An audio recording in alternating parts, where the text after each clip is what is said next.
It's an amazing place. There's really some cool energy happening here. I don't know it really well, but it's my hope that WyrdCon will look toward the future for its storytelling energy, that it will embrace it and acknowledge who and what they are, which is a little miniature cauldron of inspiration where everybody's getting together and playing in the pool and adding to it. Let's put it this way, I just came from a conference where I spoke in front of 1,000 people in a single auditorium, and I'm here at WyrdCon talking to 15. Why? Why would I do this? It is because the 15 people or 20 or 50 that I'm talking to at WyrdCon are extraordinarily creative, passionate individuals. The best thing about WyrdCon is that intersection of sort of the theory and practice. The fact that there is the education track as well as the entertainment track means that theoretically you could be in a panel, talking about something at kind of this high level of abstraction, and then 30 minutes later be out playing with cardboard, actually applying what you were just talking about. And so that kind of mental shift from the oh hey let's think about things to hey let's actually play with it is actually rather fantastic.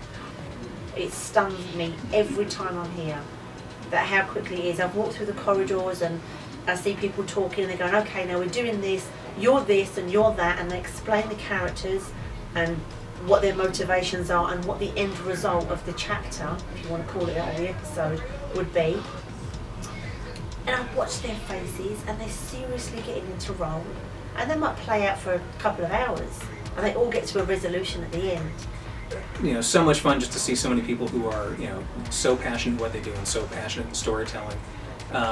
Honestly, to really tell, amazing, unusual stories, you've got to be willing to kind of, be free of yourself and be who you are. And clearly, these are people who don't have many inhibitions when it comes to, expressing their, their feelings and passions, and that's really cool to see.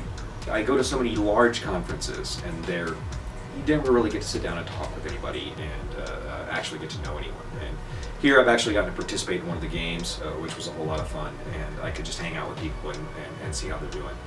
And just sort of generally speaking, I like it. It's a much more laid-back atmosphere. It's very relaxed, and people are willing to just come up and talk to me.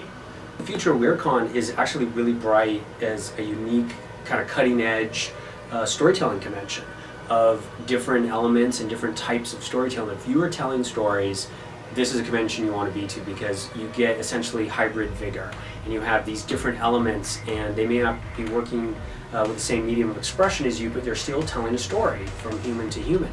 And you can share ideas, you can learn something new, you can tell them something new, and it's amazing and awesome when you get these people together. And I know there's a lot of people here from the film industry, a lot of first-timers here, and they might have been interested in transmedia, but they're suddenly interested in LARP, and the LARP people are interested in transmedia people, and you just see this excitement in the air, and there's this energy of everyone getting together.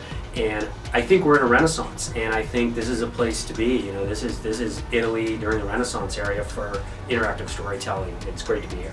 I would come back is because I want to keep reaching out and talking about storytelling and talking about transmedia and discussing those topics with a wider range of people. And I love reaching out to the LARPing community, and I think there's a lot of opportunity there. I think there's a lot of opportunity for people who do LARPs to integrate more storytelling and to integrate LARPing even more with other things like transmedia, television shows, films, things like that. So I think we're just starting to scratch the surface of meta storytelling. I can see it getting very big, expanding out to maybe a more, focusing more on like a transmedia or an EOG, more on the storytelling aspects rather than like some of the gaming aspects that it is right now. And I think for WyrdCon, the possibilities are pretty much endless.